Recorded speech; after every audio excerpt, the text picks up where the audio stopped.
The morning mist clung to the towering pines of Glacier National Park like a ghostly shroud.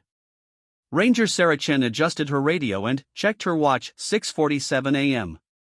She had been patrolling the backcountry trails for 3 years, but something felt different today. The usual symphony of birdsong was absent, replaced by an eerie silence that made her skin crawl. Sarah's partner, Ranger Mike Torres, emerged from behind a cluster of Douglas firs, his face grave. "Still no response from the Henderson family," he said, his voice barely above a whisper.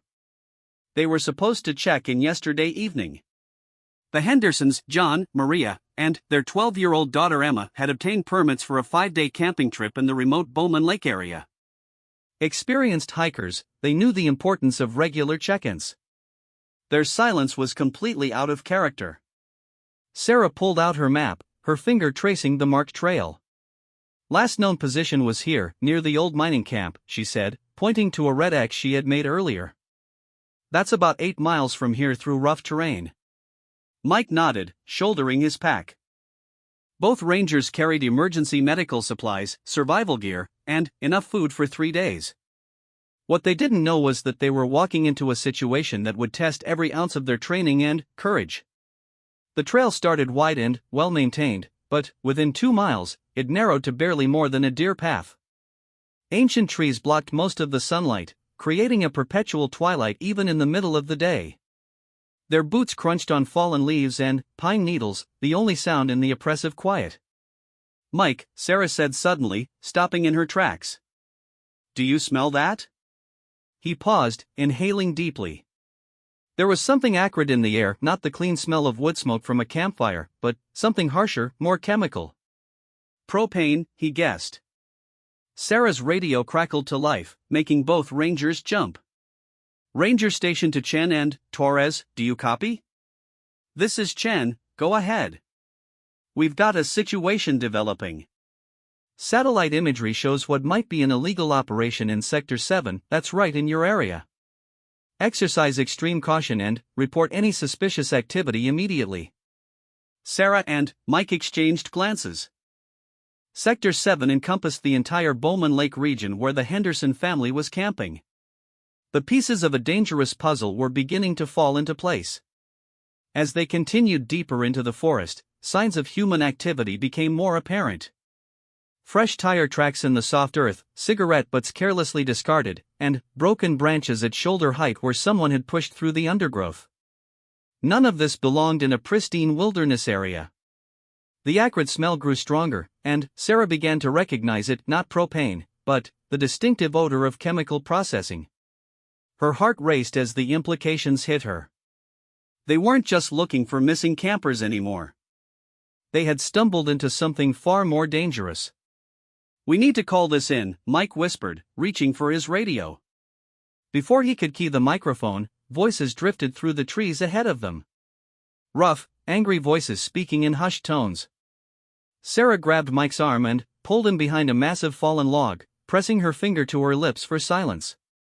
"Told you idiots to keep a better watch," one voice was saying. "Now we've got park rangers sniffing around, and those campers saw too much." "What do you want us to do with them?" another voice replied, younger sounding and nervous. "Same thing we do with anyone who gets in our way," the first voice said coldly. "Clean up the mess and move the operation. Boss doesn't want any loose ends." Sarah's blood turned to ice.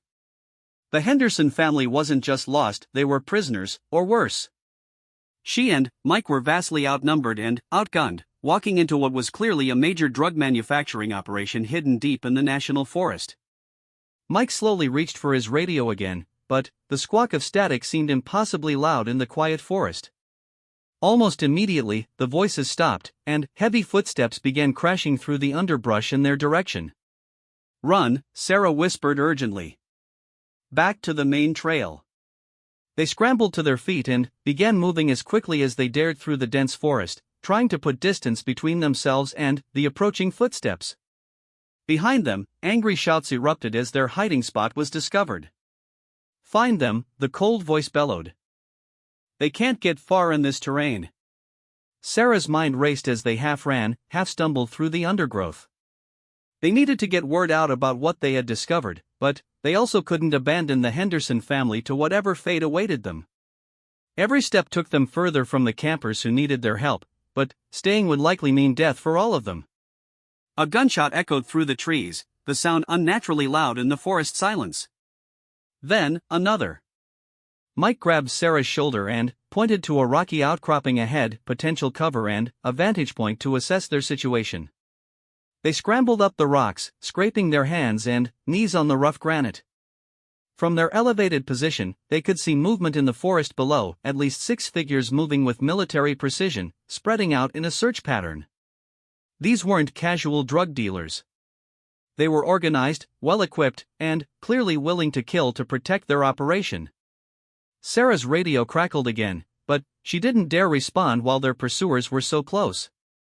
The tinny voice of the dispatch operator seemed to echo off the rock walls. "All units, we have reports of gunfire in Sector 7. Rangers Chen and Torres, please respond immediately." One of the searchers below looked up at the sound, scanning the rocks with hard eyes. Sarah held her breath, pressing herself flat against the stone. If they were spotted here, there would be nowhere to run.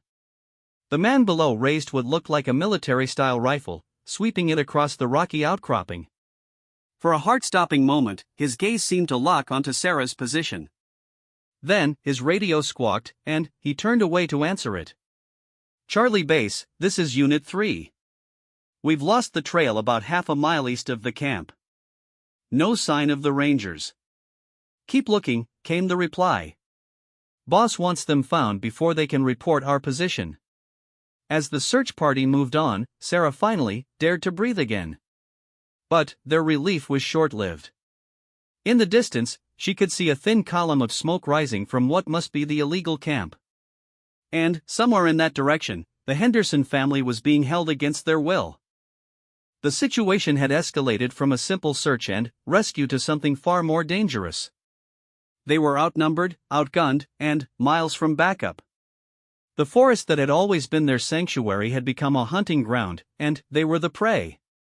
Mike pointed to his radio and raised his eyebrows questioningly. Sarah nodded. They had to risk making contact, even if it meant revealing their position. The lives of the Henderson family, and possibly their own, depended on getting help. As Mike slowly reached for his radio, another gunshot cracked through the air, followed by a woman's scream. Sarah's heart sank. Whatever was happening at that camp, they were running out of time. The sound of the scream galvanized both rangers into action. They had taken an oath to protect the visitors to their park, and the Henderson family was counting on them. But, as they prepared to descend from their rocky refuge, they had no idea that their real test was just beginning. The forest stretched endlessly in every direction, filled with hidden dangers and armed enemies. Somewhere in that maze of trees and shadows, a family was fighting for their lives. And 2 park rangers, armed with little more than courage and determination, were their only hope for survival. As they began to move deeper into the hostile territory, Sarah couldn't shake the feeling that they were walking into a trap. But, with every passing minute, the chances of finding the Henderson family alive grew smaller. They had no choice but to press on into the unknown dangers that lay ahead. The silence of the forest had been broken, replaced by the deadly game of cat and mouse that would determine whether any of them would make it out alive. And, in the distance, that column of smoke continued to rise, marking the location where their fate would ultimately be decided. Sarah and Mike descended from the rocky outcropping with extreme caution, every step calculated to avoid detection. The afternoon sun filtered through the canopy above, creating shifting patterns of light and shadow that could hide either salvation or death. The distant column of smoke had grown thicker, and the acrid smell of chemicals now burned their nostrils with each breath. Mike keyed his radio with trembling fingers, keeping his voice barely above a whisper. "Ranger Station, this is Torres. We have a code red situation in Sector 7. Armed hostiles operating what appears to be a large-scale drug manufacturing operation. The missing campers are likely being held against their will. We need immediate backup and tactical support." The response was immediate but not encouraging. "Copy that, Torres. Nearest tactical team is 4 hours out. State Forest Service helicopter is grounded due to mechanical issues. Can you establish eyes on the situation without compromising your position? Sarah wanted to scream into the radio. 4 hours might as well be forever. She had heard the woman scream, and every minute they waited increased the danger for the Henderson family. She grabbed the radio from Mike. "Negative on the wait," she said firmly. "We're going in for reconnaissance. These people have already demonstrated willingness to use deadly force. We cannot wait 4 hours. Chen, you are ordered to maintain distance and observe only. Do not engage. Repeat, do not engage." Sarah switched off the radio and clipped it to her belt. Sometimes following orders meant letting innocent people die. Today was not going to be one of those days. They moved through the forest like ghosts, using every bit of cover available. Sarah's training kicked in. She had been a military police officer before joining the Park Service, and those skills were proving invaluable now. Mike, despite his obvious fear, followed her lead with complete trust. The trees began to thin ahead, and they could hear voices more clearly now. Not the angry shouts of the search party, but normal conversation mixed with the hum of machinery. Sarah raised her hand, and they both froze behind a screen of young aspens. Through the leaves, they could see the camp spread out in a natural clearing beside a small creek. What they saw made Sarah's blood run cold. This wasn't some small-time operation run by local dealers. Sophisticated equipment was scattered throughout the clearing: portable generators, chemical processing tanks, and what looked like a mobile laboratory setup. At least a dozen people moved purposefully between the various stations, many of them carrying military-style weapons. But it was the structure at the far end of the clearing that drew their attention. A large canvas tent, obviously military surplus, with 2 armed guards stationed at its entrance. If the Henderson family was being held anywhere, it would be there. Sarah pulled out a pair of binoculars and focused on the tent. Through a gap in the canvas, she could see movement inside: multiple figures, at least one of them small enough to be 12-year-old Emma. Her heart leaped with hope and terror. "There," she whispered to Mike, handing him the binoculars. "Southeast corner. That's got to be where they're holding them." Mike peered through the glasses, his face growing pale. "Sarah, look at this operation.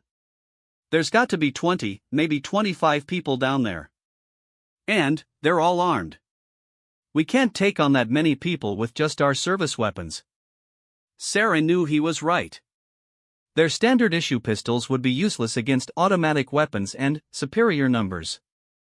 But, as she watched the guards at the tent, an idea began to form in her mind. "We don't have to fight all of them," she said slowly. "We just need to create enough chaos to get the family out. Look at the layout. If we could create a distraction on the north side of the camp, near those fuel drums, we might be able to reach the tent while their attention is elsewhere." Mike followed her gaze to where several 55-gallon drums were stacked near the processing equipment. The distinctive smell of gasoline was evident even from their distant position. "You're talking about starting a fire in the middle of a drug lab," he said incredulously. "That whole place could go up like a bomb." "Exactly. And, while they're dealing with that emergency, we extract the family and get them to safety." Before Mike could object further, a commotion erupted from the tent. One of the guards was dragging someone outside, a middle-aged man with sandy hair and torn camping clothes. Even from their hiding spot, they could see the blood on his face and the way he favored his left leg. "John Henderson," Sarah breathed. She recognized him from the photo on his camping permit. The guard shoved Henderson to his knees in the center of the clearing, and the camp leader, the man with the cold voice they had heard earlier, approached with deliberate menace. He was tall and lean, with military bearing and the kind of eyes that had seen too much violence. "Last chance, Ranger boy," the leader said, his voice carrying clearly across the clearing. "Tell us everything you told the Park Service about our operation, and maybe your family gets to go home." Henderson raised his head defiantly. "I already told you we didn't see anything. We're just camping. We won't say anything to anyone if you just let us go."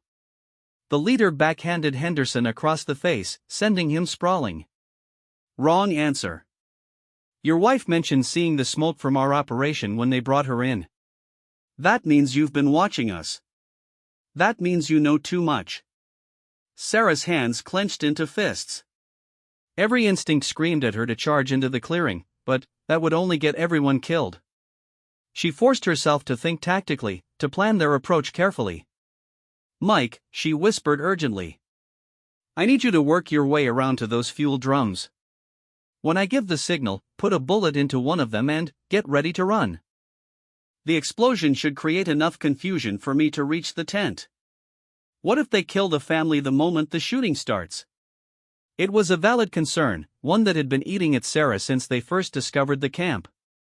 But Henderson was clearly being tortured for information, and it was only a matter of time before the criminals decided to eliminate all the witnesses. They had to act now, while the family was still alive. They won't risk it, Sarah said with more confidence than she felt. The tent is their only hard cover. They'll use it as a refuge until they figure out what's happening. Mike looked like he wanted to argue, but another scream from the tent, this time clearly a young girl's voice, made the decision for him. He nodded grimly and began working his way through the underbrush toward the north side of the clearing. Sarah positioned herself for the best approach to the tent, plotting a route that would use the scattered equipment and vehicles for cover. Her heart was pounding so hard she was sure everyone in the camp would hear it, but she forced herself to breathe slowly and stay focused. In the clearing, the interrogation was getting more violent. The leader had produced a knife and was holding it to Henderson's throat. I'm going to ask you one more time about the radio calls you made to the Park Service. And then, I'm going to start cutting pieces off your daughter until you tell me the truth. That was all Sarah could take. She keyed her radio and spoke the words that would change everything. Mike, light it up. Now. The crack of Mike's rifle echoed across the clearing like thunder. For a split second, nothing happened. Then, the fuel drum erupted in a massive fireball that sent burning debris flying in all directions. The explosion was followed immediately by secondary blasts as the fire spread to other chemical containers. The camp erupted into chaos. People ran in all directions, some trying to fight the fire, others grabbing weapons and scanning the tree line for attackers. In the confusion, Sarah sprinted across the clearing, using the smoke and flames as cover. She was halfway to the tent when one of the guards spotted her. He raised his rifle, but a piece of burning debris chose that moment to crash down next to him, forcing him to dive for cover. Sarah reached the tent and dove through the entrance just as bullets began whining through the air where she had been standing. Inside the tent, she found them, John Henderson, his wife Maria, and 12-year-old Emma, all tied up but alive. Maria had a black eye and Emma was crying, but they were conscious and alert. Park Ranger, Sarah said quickly, pulling out her knife to cut their bonds. We're getting you out of here. There's too many of them, John said urgently as Sarah freed his hands. They'll kill us all if we try to run. Sarah helped Maria to her feet, noting the woman's obvious courage despite her injuries. Not if we're smart about it. The fire has them confused. We move fast and quiet, and we can make it to the trees before they reorganize. Outside, the situation was getting worse. The chemicals in the burning laboratory were creating toxic smoke that rolled across the clearing in choking clouds. Sarah could hear the camp leader shouting orders, trying to restore order to his panicked men. Everyone stay low and follow me, Sarah instructed. She led the family to the back of the tent, where she used her knife to cut a slit in the canvas.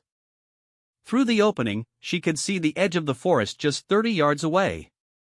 When I say go, we run straight for those trees. Don't look back, don't stop for anything. If we get separated, keep going until you reach the main trail, then follow it south. Emma grabbed her mother's hand, her young face set with determination that reminded Sarah of seasoned soldiers she had known. This kid had courage that would see her through whatever came next. Sarah peered through the canvas slit, timing their escape. The smoke was thickest now, providing good cover but also making it hard to see potential threats. She could hear boots running past the tent as the criminals tried to organize their response to the attack. Now, she whispered. They burst through the slit in the canvas and ran for their lives. The toxic smoke burned Sarah's lungs and made her eyes water, but she kept moving, one hand on Emma's shoulder to guide the girl through the chaos. Behind them, shouts erupted as their escape was discovered. Bullets whined through the air, but the shooters were firing blind through the smoke. The forest edge seemed impossibly far away, but Sarah pushed the family forward with desperate urgency. They were almost there when a figure loomed out of the smoke directly ahead, the camp leader, his face twisted with rage and his rifle raised to fire. Time seemed to slow as Sarah saw death approaching. She pushed Emma behind her and reached for her sidearm, knowing she would never be fast enough. The rifle barrel swung toward her, and she braced for the impact that would end everything. But the shot never came. Instead, the camp leader suddenly staggered, a look of surprise replacing the rage on his face. Blood bloomed across his chest, and he collapsed to the ground. Behind him, barely visible through the smoke, Mike Torres lowered his rifle with shaking hands. "Go," he shouted. "I'll cover you." They reached the trees as more gunfire erupted behind them. Sarah didn't stop running until they were deep in the forest, far from the burning camp and the men who wanted them dead. Only then did she allow herself to hope that they might actually survive this nightmare. But, as they paused to catch their breath in the safety of the deep woods, Sarah realized their ordeal was far from over. They were miles from help, being hunted by armed criminals, and the toxic smoke from the burning laboratory was creating a new danger that could threaten the entire forest. The real fight for survival was just beginning. The forest that had seemed so peaceful just hours before now felt like a war zone. Sarah led the Henderson family deeper into the wilderness, away from the burning drug camp and the armed men who were undoubtedly pursuing them. The toxic smoke from the destroyed laboratory was spreading through the trees, creating an ominous yellow-green haze that stung their eyes and burned their throats with every breath. Mike caught up with them after what felt like an eternity, his face grim but relieved to find everyone alive. "The whole camp is going up in flames," he reported breathlessly. "But I counted at least 8 survivors, and they're organizing a search party. We need to keep moving." Emma Henderson, despite her ordeal, had found an inner strength that amazed Sarah. The 12-year-old girl helped support her injured father while her mother Maria carried the emergency supplies Sarah had given her. The family moved with purpose through the difficult terrain, united by their determination to survive. "How far to the main trail?" John asked, wincing as he stumbled over a fallen log. His leg injury from the beatings was slowing them down, but he refused to let his family leave him behind. Sarah consulted her GPS unit, frowning at the coordinates. "About 4 miles through rough country." "But we can't take the direct route, they'll be watching the obvious paths. We'll have to circle around to the north and come in through Avalanche Creek." The detour would add another 2 miles to their journey and take them through some of the most challenging terrain in the park. But it was their best chance of avoiding the search parties that were spreading through the forest like a deadly net. As they moved deeper into the wilderness, the smoke from the burning laboratory continued to spread. The toxic cloud was being carried by the wind through the forest canopy, creating a hazardous environment that threatened both the fugitives and their pursuers. Sarah began to worry about long-term exposure effects, especially for young Emma. "We need to find water," Maria said, reading Sarah's thoughts. "Something to wash the chemicals from our eyes and lungs." Mike pointed ahead to where the sound of running water could be heard through the trees. "Avalanche Creek is just up ahead. We can clean up there and refill our water bottles." The creek was running clear and cold, fed by mountain springs that were uncontaminated by the chemical fire. Sarah allowed them a few minutes to wash their faces and rinse their mouths, but she kept constant watch on their surroundings. The forest was too quiet, even the usual sounds of small animals and birds had been silenced by the toxic smoke. While the family cleaned up, Sarah and Mike held a quick conference away from the others.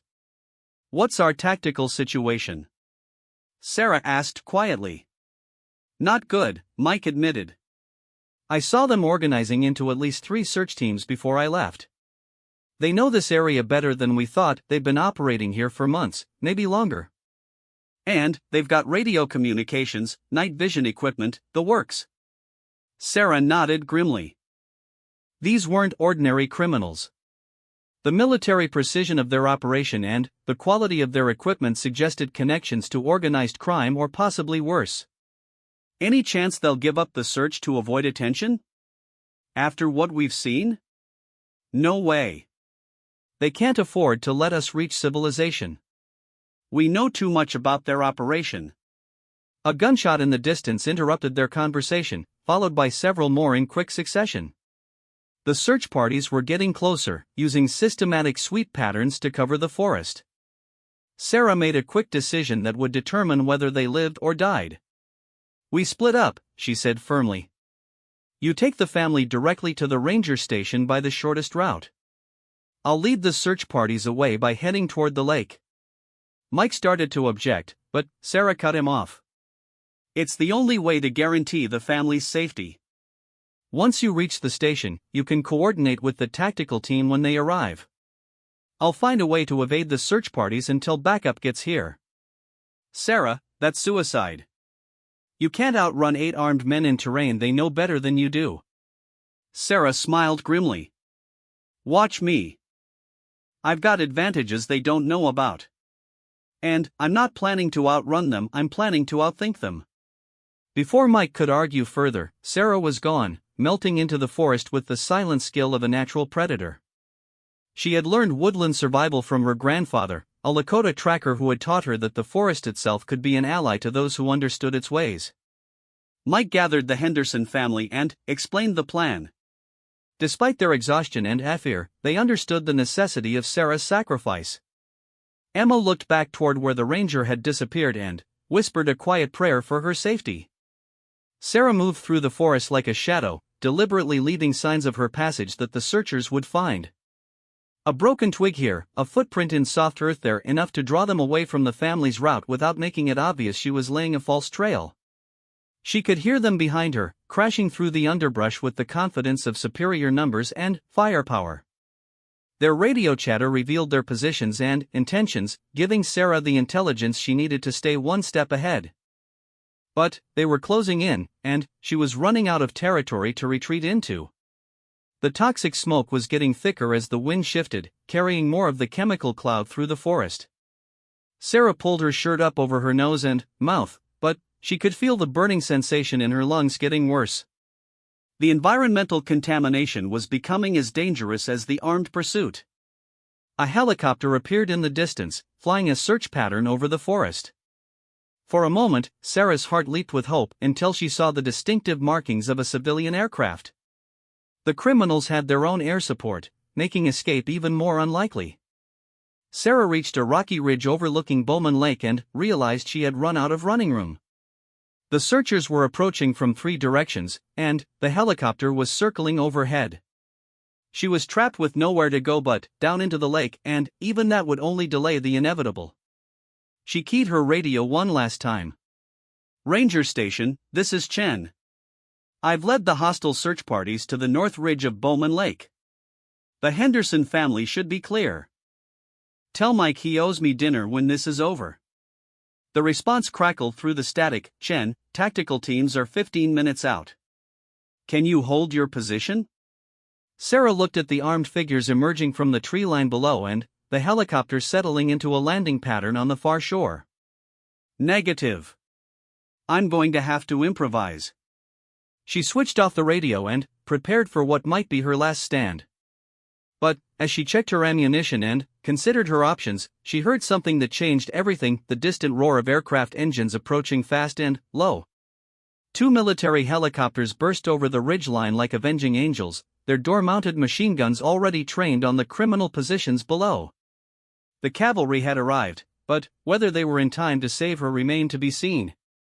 The lead aircraft's loudspeaker boomed across the forest. This is the FBI hostage rescue team. You are surrounded. Drop your weapons and surrender immediately. The response was immediate and violent. Automatic weapons fire erupted from multiple positions as the criminals opened up on the helicopters. The aircraft returned fire with devastating precision, their heavy weapons turning the forest into a battlefield. Sarah pressed herself flat against the rocks as bullets whined overhead. The toxic smoke made visibility nearly zero, and the deafening noise of the firefight drowned out everything else. She could barely make out the muzzle flashes of weapons firing in all directions. One of the criminal helicopters tried to take off, but a burst of machine gun fire from the FBI aircraft sent it crashing back to Earth in a ball of flame. The pilot and gunner barely escaped before the fuel tank exploded, adding even more toxic smoke to the already contaminated air. The battle lasted only minutes, but it felt like hours. When the shooting finally stopped, an eerie silence fell over the forest. Sarah raised her head cautiously and saw federal agents rappelling from their helicopters to secure the area. "Ranger Chen, this is Agent Morrison, FBI. Are you injured?" Sarah looked up to see a heavily armed federal agent in tactical gear approaching her position. Behind him, more agents were securing the scattered criminal survivors and calling for medical evacuation helicopters. "I'm okay," Sarah said, struggling to her feet on unsteady legs. "But we need to check on Ranger Torres and the Henderson family. They should be approaching the ranger station by now." Agent Morrison nodded and spoke into his radio. After a brief exchange, he smiled. "All 4 individuals reached safety 30 minutes ago. Your partner says to tell you that dinner's on him, and it better be expensive." Sarah felt tears of relief streaming down her face. They had done it. Against impossible odds, they had saved the Henderson family and exposed a major criminal operation. But, as she looked around at the burning wreckage and toxic smoke still drifting through the trees, she realized the cost had been enormous. The pristine wilderness she had sworn to protect was now a contaminated crime scene that would take years to fully recover.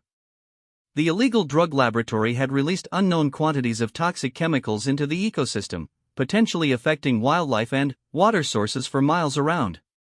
"How bad is the environmental damage?" she asked Agent Morrison as they waited for extraction. "Bad enough that the entire area will have to be declared a hazmat zone," he replied grimly. "But it could have been much worse if you and Torres hadn't acted when you did. These people were planning to expand their operation significantly." As the evacuation helicopter lifted Sarah away from the devastated forest, she looked down at the scene of destruction below. The smoke was still rising from multiple fires, and hazmat teams were already moving in to begin the long process of environmental cleanup. But, despite the damage, she felt a deep sense of satisfaction. The Henderson family was alive and safe. The criminal operation had been destroyed. And the forest, though wounded, would eventually heal. Sometimes that was the best outcome you could hope for. Emma Henderson was waiting at the ranger station when Sarah's helicopter landed. The brave young girl ran to embrace the ranger who had risked everything to save her family. "Thank you," Emma whispered. "You're a real hero." Sarah knelt down to Emma's level and smiled. "No, sweetheart. We're all heroes when we look out for each other. That's what makes us human." As the sun set over Glacier National Park, Sarah Chen stood with the Henderson family and her partner Mike Torres, watching the last of the smoke dissipate in the evening breeze. They had faced impossible odds and survived through courage, determination, and a little bit of luck. The forest was quiet again, but it was a peaceful quiet now, the silence of a wilderness at rest, not the ominous stillness that had begun their nightmare. Tomorrow there would be debriefings, investigations, and environmental assessments. But tonight, they were all alive, and that was enough. The radio crackled one final time with a message from headquarters: "All stations, this is Ranger Control. The threat in Sector 7 has been neutralized. Repeat, all clear in Sector 7. Rangers Chen and Torres, well done." Sarah smiled and turned off her radio. Sometimes the best stories were the ones that ended with everyone going home safely. And, as she watched the Henderson family reunite with relatives who had rushed to the park, she knew this was a story she would never forget. The smoke had cleared, the enemies were defeated, and the forest would endure. In the end, that was what mattered most.